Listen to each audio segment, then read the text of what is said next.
Hey everyone, welcome back for another deep dive.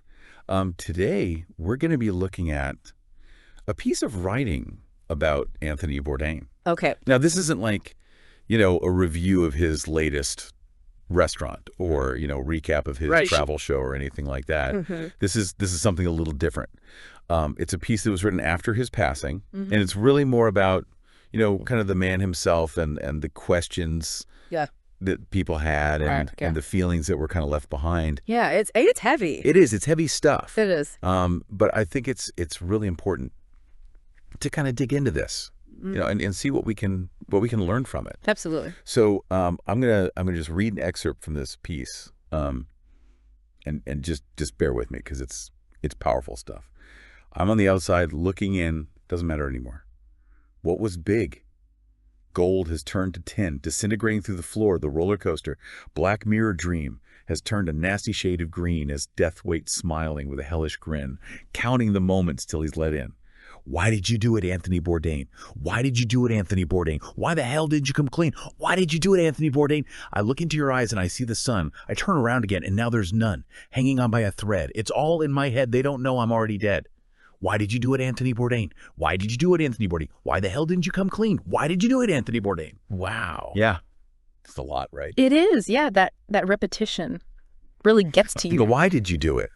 Over and over. It's like this wave of grief and confusion and, just wanting. Yeah, just this search for an answer to understand. That you may never find. Yeah, and then there's all this imagery, right? Like gold turning to tin, the sun disappearing, that roller coaster, Black Mirror Dream. It's dark. Yeah, I mean, there's definitely like a feeling of disillusionment there, and it could be about Anthony Bourdain's journey specifically, but it also feels like a broader commentary on fame, on success, on how those things can be so fleeting. Yeah. And, you think about Bourdain and how, especially towards the end of his career, he really started to kind of turn on the culinary world in some ways. He questioned the industry that had made him a star. So maybe that's what this piece is reflecting, that sense of something that was once so shiny and valuable kind of losing its luster. Yeah, that's a great point. And one line that I keep coming back to is this phrase, "They don't know I'm already dead." What do you make of that? Well, it's haunting, isn't it? It is. It's like a premonition.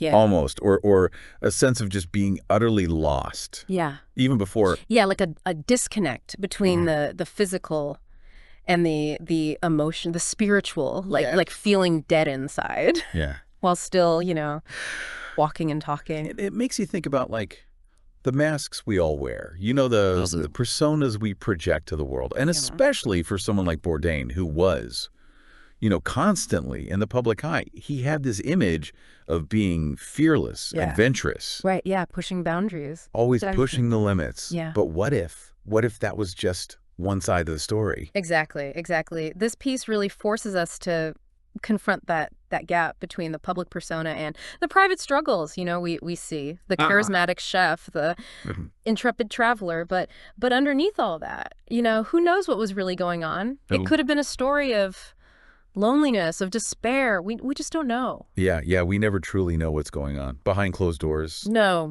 Like with anyone. It's a good reminder that celebrities are human. They're not gods. They're not these perfect beings that we often make them out to be. Right. They have their own complexities, their own vulnerabilities. Right. So this deep dive, it's not just about Anthony Bourdain. It's about all of us in a way. I think that's right. It's about the masks we wear, the struggles we hide, and the importance of, trying to beyond the surface. Yeah. It's about empathy. Absolutely. It's about understanding and realizing that everyone has their own story. Everyone's fighting a battle that we know nothing about. Exactly. So I think if anything, this piece and Bourdain's story, it leaves us with a lot to think about. It does. It leaves us with a lot to reflect on, and I think that's a good thing. I think it's good to be challenged in that way, to be forced to look a little deeper. To not just accept things at face value. It's a reminder to be kind, to be compassionate. You never know what someone else is going through. And you know, on that note, you know, take care of yourselves. Reach out to people if you need to. Yeah.